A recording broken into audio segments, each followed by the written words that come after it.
As each passing year brings us closer and closer to the zombie apocalypse, it's heartening to know that the folks over at Valve are doing their darndest to help us prepare. While the release of Left 4 Dead 2 merely 1 year after the original Left 4 Dead may seem too soon for some, this sequel heaps plenty of new content onto the exciting, dynamic gameplay that you know and love.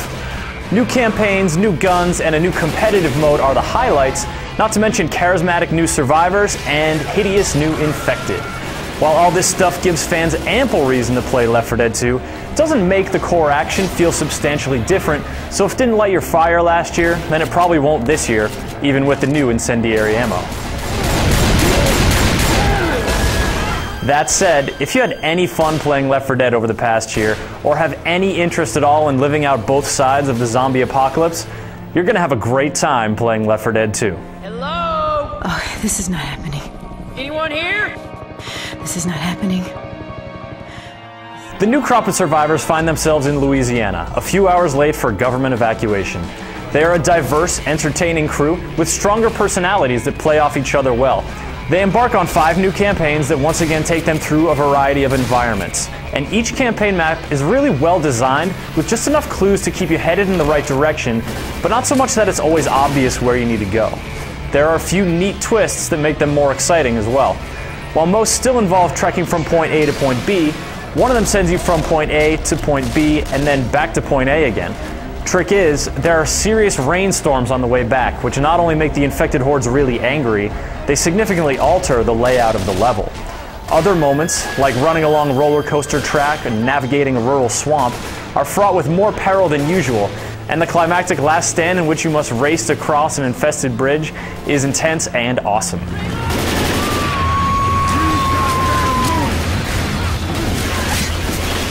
Get your ass up. To help pave your way through these campaigns, there are some fun new weapons, including a sort of assault/sniper rifle that takes the scoped deadliness of the hunting rifle to a whole new level. The big addition to your potential arsenal is melee weapons. Axes, crowbars, cricket paddles, and frying pans are just some of the things that you can pick up and smash the undead with.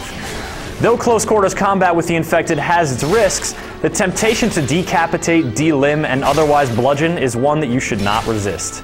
The infected die in a variety of horrible looking and totally enjoyable new ways. A shotgun blast might leave a gaping abdominal hole that the infected may or may not succumb to, and the various automatic weapons and sharp objects each yield their own grisly results. Oh, and there's a chainsaw too. Yeah, it's fun.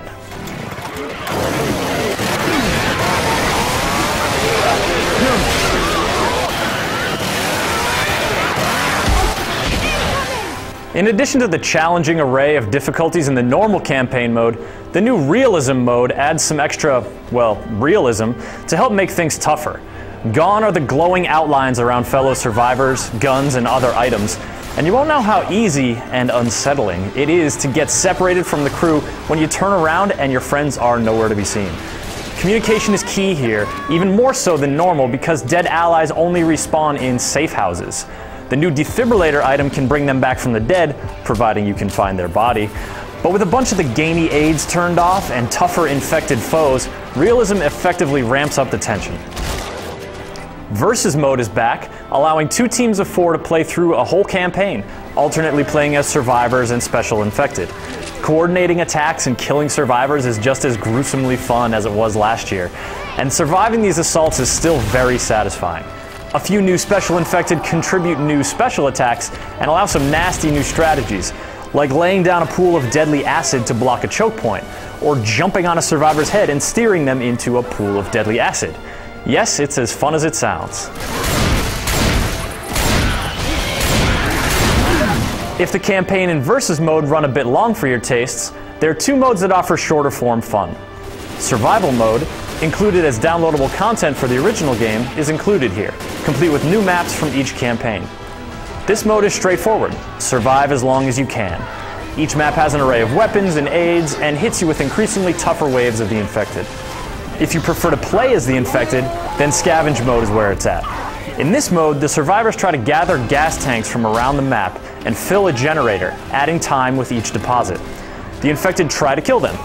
Scavenge encapsulates the thrill of versus by forcing the survivors to move together and accomplish an objective in the face of enemy assaults, and it does so in short 3-round sessions. Between campaign and versus, survival and scavenge, there's a lot of ways to enjoy Left 4 Dead 2, and of course, it's all seamlessly integrated online. You can play split screen on the Xbox 360 in any mode, and finding friends and joinable games online is a snap. Left 4 Dead 2 is every bit the tense and engaging shooter that its predecessor was.